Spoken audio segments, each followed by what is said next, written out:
नमस्कार।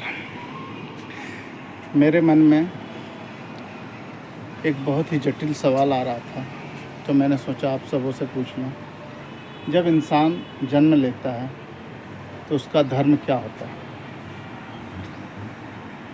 चाहे वो किसी भी कास्ट में जन्म ले, किसी भी, उसका धर्म तब क्या होता है?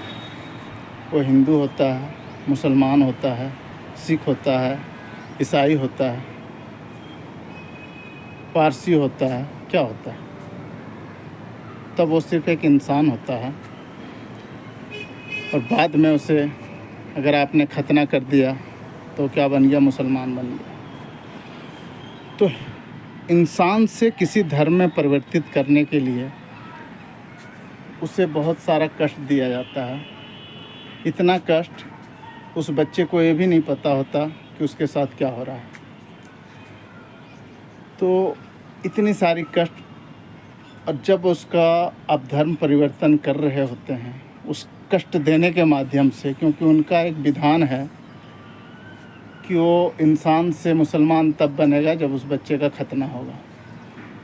उसमें उस बच्चे की जान भी जा सकती है। कई बार तो ऐसा होता है कि कुछ बच्चे ऐसे होते हैं जो उतने खुश नसीब नहीं हो पाते और उनकी इस प्रक्रिया में उसकी जान चली जाती है। क्योंकि ये जो प्रोसेस है इंसान से मुसलमान बनाने की, वो कोई प्रोफेशनल डॉक्टर के पास बहुत कम लोग जाते हैं। ज़्यादातर गांव के नाई दाई इस टाइप के लोग जो होते हैं वो इस काम को करते हैं। और इस प्रक्रिया में कभी ऐसा भी होता है किसी माँ की गोद उजड़ जाती है और बच्चे के जान चला जाता है। इसके लिए आप ये वीडियो देखिए मेरा।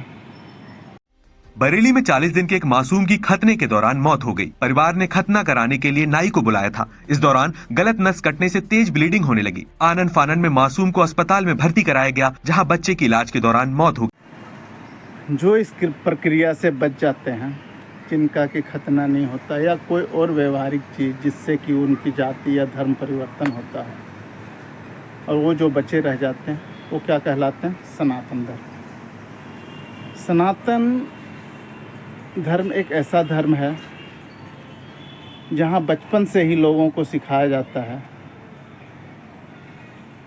सनातन धर्म में सबसे बड़ी बात है कि इसमें 32 करोड़ देवी देवताएं होते हैं।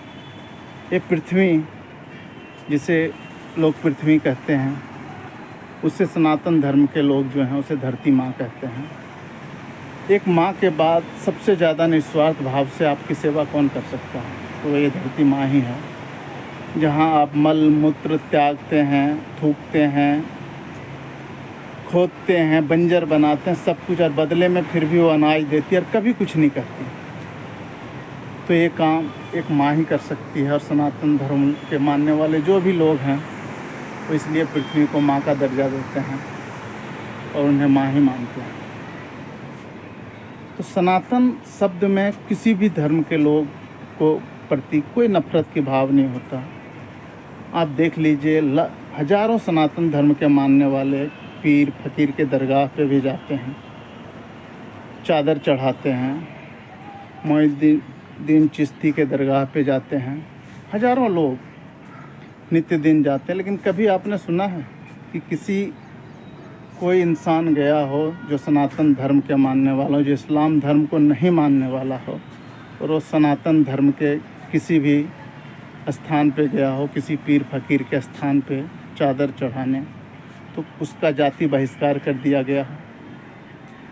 आपको एक भी ऐसा एग्जाम्पल नहीं मिलेगा जिन्हें कि किसी पीर फकीर के दरगाह पे जाने के बाद उनका धर्म परिवर्तन या जाति बहिष्कार कर दिया जाता है। लोग उसे नहीं मानते। शुरू से ही, बचपन से ही सिखाया जाता है हिंदुस्तान में गंगा जमुना तहजीब। लेकिन ये पक्ष दोनों तरफ शायद लागू नहीं होता। मैं बड़ी जिम्मेवारी से कह रहा हूँ, आज ही हमने बहुत ही मशहूर एक अखबार है और बहुत ही पीड़ादायक खबर है। एक इस्लाम धर्म के मानने वाले लोग सावन महीने में जब कांवर लेके आ रहे थे लोग जल उठा के, तो उन्होंने उनका फूल बरसा के स्वागत किया। बड़ा अच्छा लगा सुन के। आपसी भेदभाव इससे ख़त्म होता है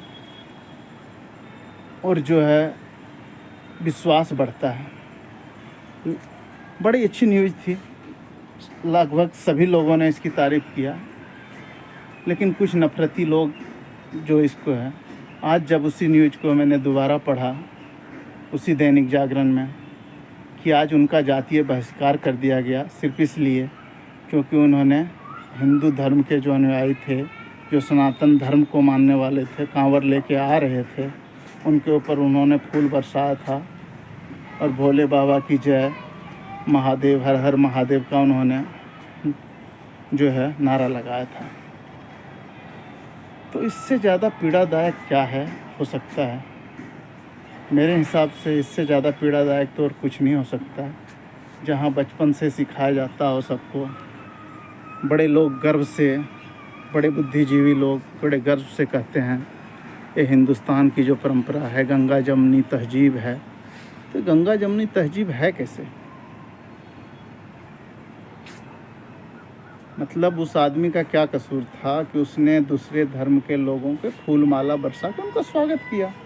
इससे ज़्यादा खुशी की बात क्या हो सकता है? आप सभी धर्म को सम्मान कर रहे हैं, अपने धर्म का आदर कीजिए, खूब आदर कीजिए, लेकिन दूसरे धर्म का अनादर तो नहीं सिखाता।